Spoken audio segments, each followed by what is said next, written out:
Sa hindi malayong hinaharap, ang West Philippine Sea ay pilit na inaagaw ng kaharian ng Manchuria. Bagamat hindi nila ito makuha sa pamamagitan ng pakikidigma, iba't ibang paraan ang ginagawa ng mga Manchurians para sirain ang moral, komunidad at paniniwala ng mga Pilipino upang masakop nila ang West Philippine Sea nang walang aktwal na digmaan na magaganap. Ito ay sa pamamagitan ng mga taksil ng bayan, tulad ng mga angkan ng mga politiko at mga bayarang media at social media influencers. Dumating ang araw ng pagsasanay ni Presidente Martinez sa kanyang shooting range. Ito rin ang araw na susubukan na patayin ni Navan ang presidente sa pamamagitan ni Berto, ang tagapag-ingat ng mga baril ni President Martinez.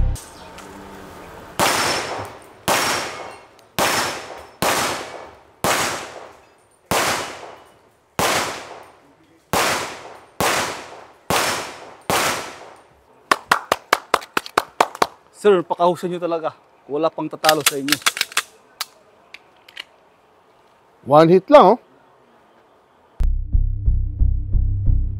At dumating na si Berto, ang taong inutusan na patayin ang Pangulo.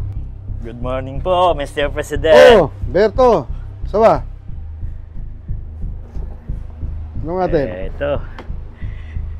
Yan na ba yan? Oh, itong baril mo. Bagong linis yan.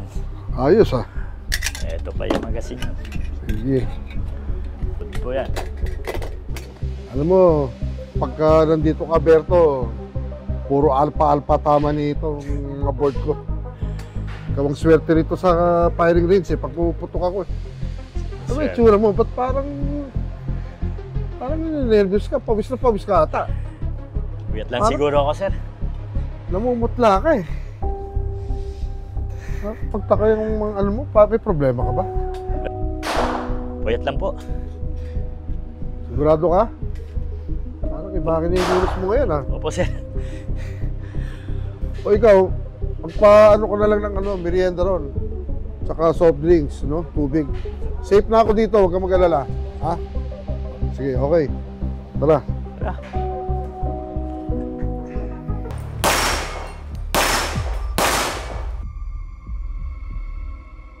Biglang binaril ni Berto ang presidente.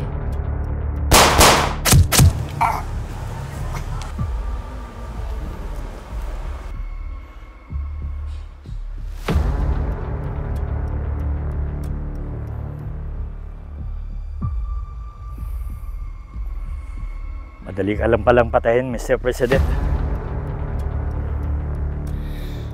Biglang bumalikwas ang nagkukunwaring patay na si President Martinez.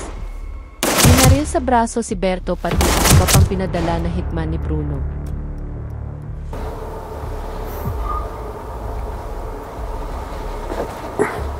Huwag niyo po ako ipakulong, Mr. President. Napipilitan lang po ako. Hawak po nila yung kapatid ko!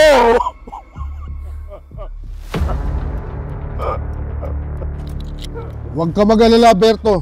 Ayun, naniniwala ako sa'yo. Mr. President! Commander! Okay lang po ba kayo? Oo. Commander, salamat at pinalalahanan mo ako dito sa bulletproof vest. Ito, may tama ako. Berto! Ligtas na yung kapatid mo, ha? Buti na lang, naririnig namin dito, naka-mikropono yan. Maraming salamat po. Commander, bahala ka na kay Berto. Ligtas yun sila. Importante sa akin si Berto. May mga bangkay pa doon. Bahala na kayo. Yes, sir. Ha? Bahala na. Salamat po, Mr. President. Taas noong isisigaw.